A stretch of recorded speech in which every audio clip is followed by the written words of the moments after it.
Peasant food is on the menu today. Polenta became a staple food among the poor in Europe for centuries. Cornmeal and water form a porridge-like food that can take on many forms, like mock French fries. Today, we're preparing spicy, tangy chicken and squash soup with polenta fries. I'm Chef Michael Williams, and that's what we're cooking on the coast.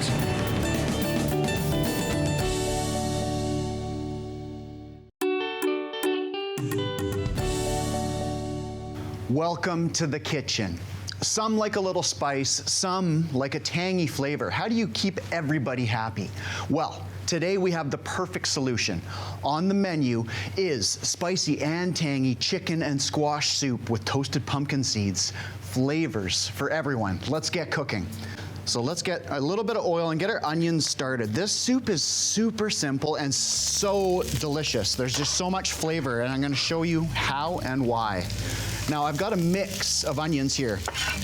And, you know, for the most part, onions are so interchangeable. The differences between a red and a sweet and a yellow onion, they're there, they're present, but it doesn't mean you can't switch it up and, you know, swap around for recipes. Today, we're going with all of them. I've got a yellow onion, a sweet onion, as well as a red.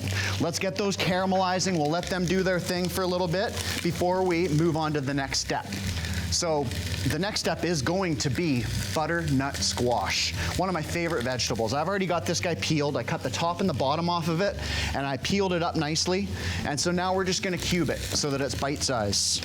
So this squash here, it's got two distinct sections. I've shown you this one before. That little bulbous part there, we wanna separate that from the main body of the squash, because inside here is where the seeds live, right? So we gotta scoop those guys out.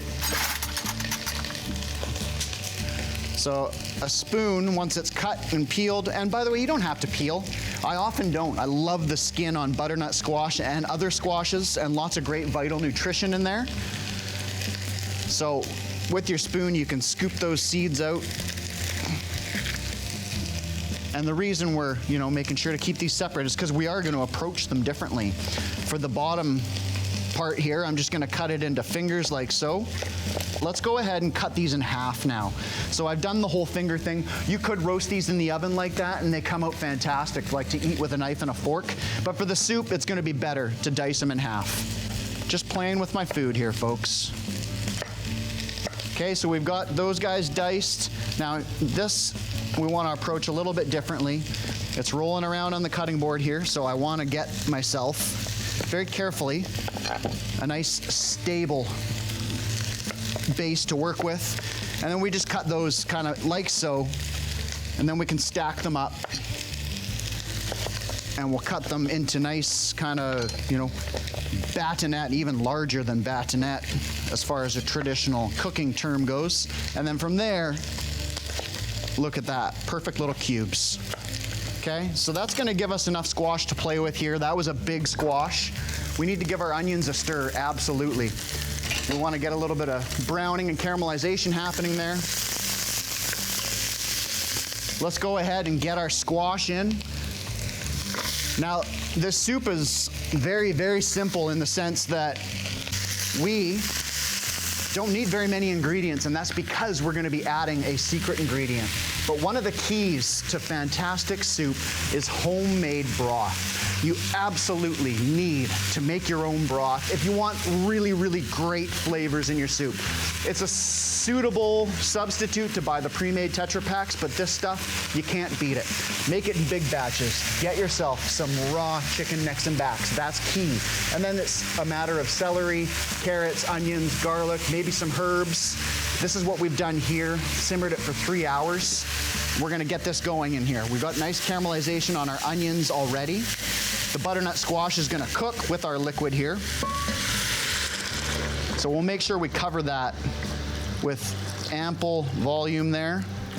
That looks good. I'm gonna save that chicken broth for another process in a little bit. We're gonna grab some warm chicken from the oven. I roasted a beautiful, beautiful bird already.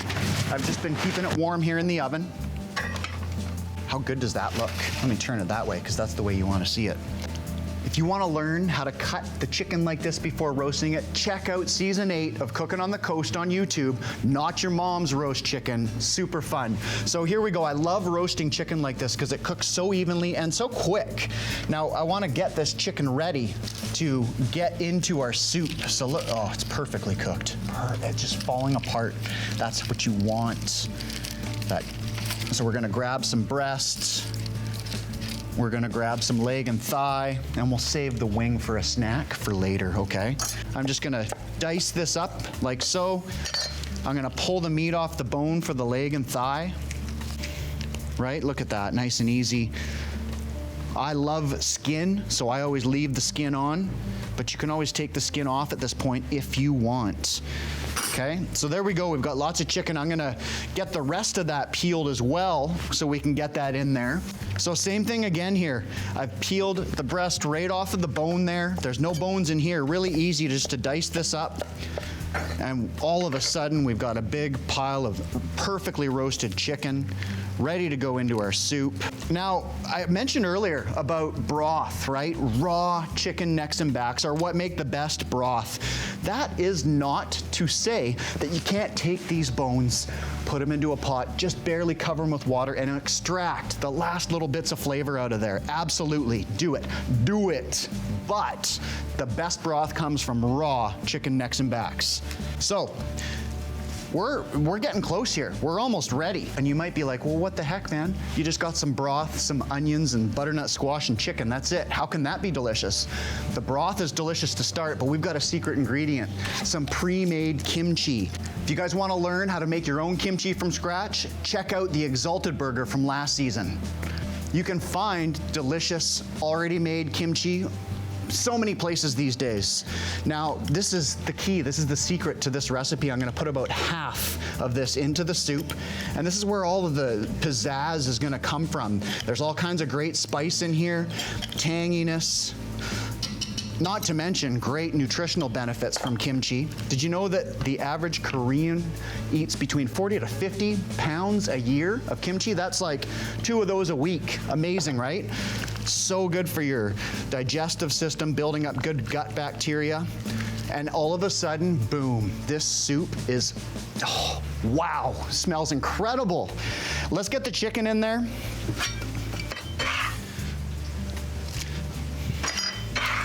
Let's stir that in. I've got one more ingredient for you actually that really brings this soup over the top. I've got some broiled cherry tomatoes here. Watch out for those flames. This is gonna go right in. All I did was add a little bit of oil and roast these like so. So fantastic little extra ingredient if you just so feel inclined. We're gonna be back later in the show to pull together our spicy and tangy chicken and squash soup. But before that, we're hitting the road. You won't wanna miss that.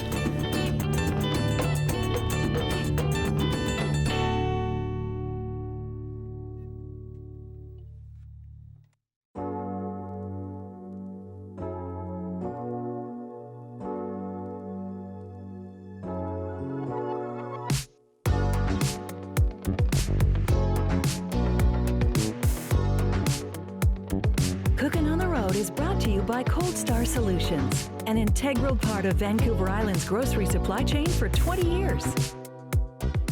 I'm super excited to be at my favorite commercial artisan baker, Portofino. Matt, you're gonna tell us all about the operation, is that right? Welcome to Bread HQ. Thank you. You know what? You guys really, you're killing it. Your breads are amazing. How do you do it? Product for us is number one. Yeah. So we focus everything we do on the product. And a lot of what we see out in the industry today hasn't changed for a long time. Right, And fair enough. our mission at Portofino is to get people excited about bread again, Yeah. and about artisan bread. Yeah. And the way that we do that is that we make artisan quality products that last longer than just a couple days. Okay, how do you do that? We do that through a combination of things, one of which we use clean label ingredients Okay. in all of our products. I can appreciate that. Most can. Yeah. Yeah.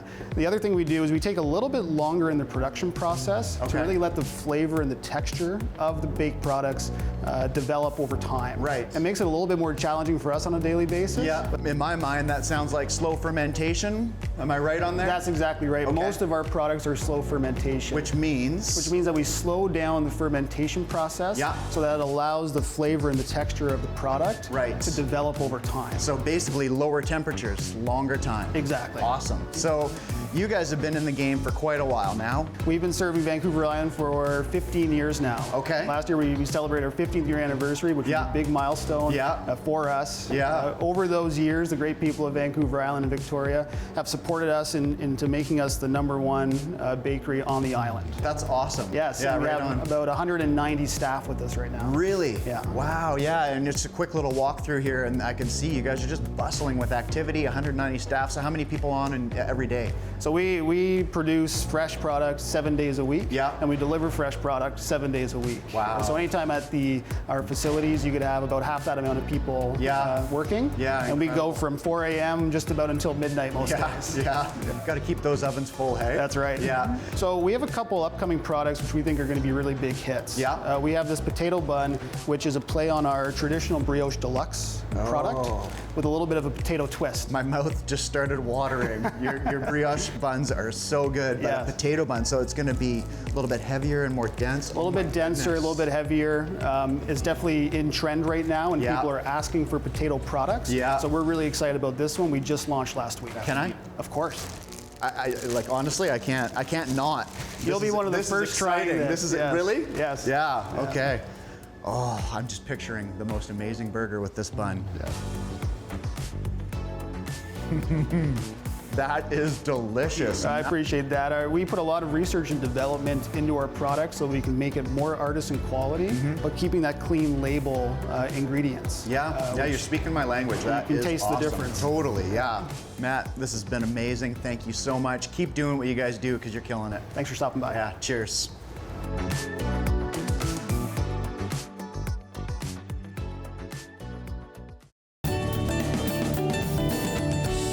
It's back into the kitchen. We're pulling together our spicy and tangy chicken and squash soup. We got a few things we're gonna roll through here to really make this meal epic. We've got some rye bread croutons underway already here. Now these guys are gonna be beauts. Really, really nice kind of flavor contrast, and then a nice little texture contrast, which we're gonna add to our soup at the last minute, along with some toasted pumpkin seeds.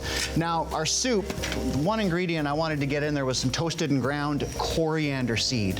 That one little extra flavor boost is fantastic. Nice kind of citrusy toasted kick with those coriander seeds. Our croutons here, we're just gonna slowly toast in the pan. I'm gonna season them up with a little bit of salt, pepper, and now just a little bit of garlic powder. So I'll sprinkle that on, comes out fast. Good thing I love garlic. And so we'll just keep stirring those and toasting them, and they are going to be delicious. Now I've got some more chicken broth here so that we can make the next kind of component of our dish here. We're gonna make polenta fries. Now polenta fries are made by cooking cornmeal. I've got some delicious homemade chicken broth. I've got some cornmeal here, so I'm simply just gonna stir this cornmeal in a little bit slowly. I wanna make sure it doesn't clump up or so. So just continue adding it a little bit slowly while you're stirring. And then the idea is we wanna cook this now on low heat for about 20 minutes or so. Once it comes up to a boil, you can dial that heat down to, just above minimum, 2 or 3 on your dial. Everyone's stove's different, so you'll have to gauge it. We do want it to cook. We're gonna season it with a little bit of salt and pepper. And then at the end, some beautiful cheese. We can grate this and stir it into it at the end of the cooking process. And then what we need to do is we need to cool this down. So we would take this, we're just imagining right now, we're gonna take this and spread it out on our, parchment-lined casserole dish and chill it in the fridge for a couple of hours at least. I've got some already chilled. Here's how we take it to the next step.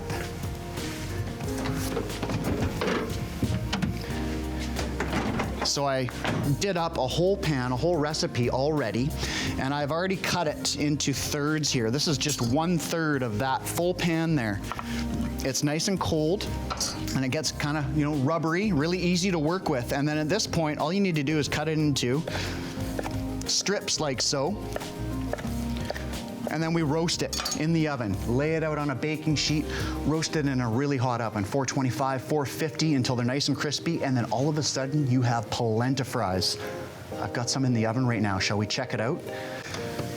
Oh yeah, here we have it, folks. Polenta fries, right? Like, how nice of a little variation is this? You want to mix it up, change things up, get different things into your diet. Here's a fantastic comfort food that's going to complement our soup so nicely. Let's start building this. Let's start bringing it together. I need to do a little bit of a tidy here. These guys I'm going to roast another time, so we'll scoop those up. Keep them in the fridge. We'll finish this cornmeal off and turn it into polenta another time. We're almost there. Let's bring it together. I've got a great little platter set up right behind me here. Picture yourself making a nice romantic meal for your love, right? Some homemade soup. Finish it off with some beautiful croutons, some polenta fries. Am I enticing you? Are you wanting this? I want this. Let's do it. So let's get our soup dished up. Before we do that though, I'm gonna check it. I need to make sure that this soup tastes delicious. If this soup tastes as good as it smells and looks, I'm gonna be a happy man. Oh yeah, that is fantastic. Just so vibrant and beautiful. Now, depending on how you like it, you can add some more kimchi in there and really, bring out those big, bold flavors, make it spicy. I'm gonna leave it just as is. Now, we do want to finish this soup off with a couple of things, including these croutons. Oh yeah, right? How good does that look, you guys? Are you enticed? Do you want to make this? One of the greatest things about soup is you can make big batches. You can use leftovers. You can use different ingredients. It doesn't have to be butternut squash. It could be acorn squash. It could be cabbage. It could be peppers, onions, play around, make your own. But this is a great combination, I'm telling you. We want to add a little bit of extra texture to our soup. So I'm going to get some of these toasted pumpkin seeds and just sprinkle them on top. You can also call them pepitas. People like to call pumpkin seeds pepitas. I think that, I don't know, must be the Spanish word for pumpkin seeds? I don't know, I'm gonna have to look that one up. Now, these homemade croutons, these beautiful rye bread croutons. Portofino Bakery, love their breads. How are we looking? Nice color contrast on that with the rye as well, am I right? Okay, and then let's go ahead and pile up our polenta fries. So I'm just gonna go ahead and scoop. Let's take a look at the other side, right? How good does that look? It's the other side that I want to use for the presentation because I knew it would be the most caramelized and the most beautiful. I'm just gonna do a kind of, random freestyle piling up here. There you have it, folks. Spicy, tangy chicken and squash soup, polenta fries, flavors for everyone. Creamy and delicious. Pairings are brought to you by Liquor Plus. Discover the plus. What better way to complement a fantastic homemade soup and polenta fries than with the perfect pairing? Here to help us with that is Chris from Unsworth. Thank you so much for coming to the kitchen. Well, thank you for inviting me. Absolutely. So I gave you a little bit of a lowdown on what I was going to make for you today. Super tangy, a little bit of a zing, roast chicken and butternut squash soup. I've got some kimchi, which is the big flavor ingredient in there. I've got some polenta fries. What do you think? How are you going to pair that up for us today? Well, today you made it easy for me.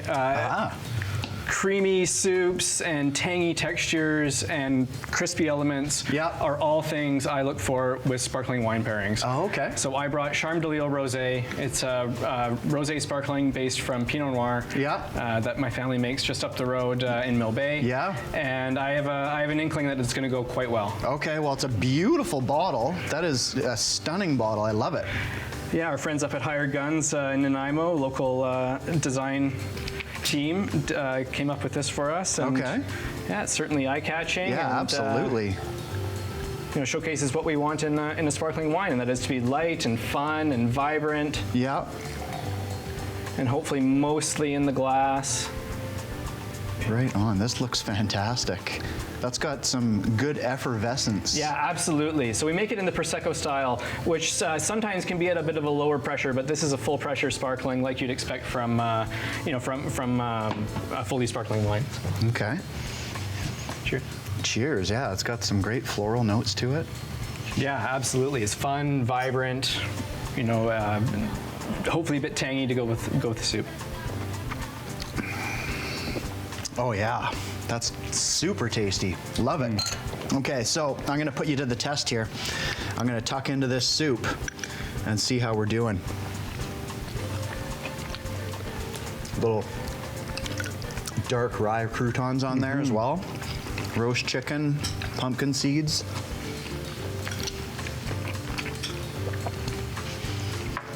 Okay, here it is.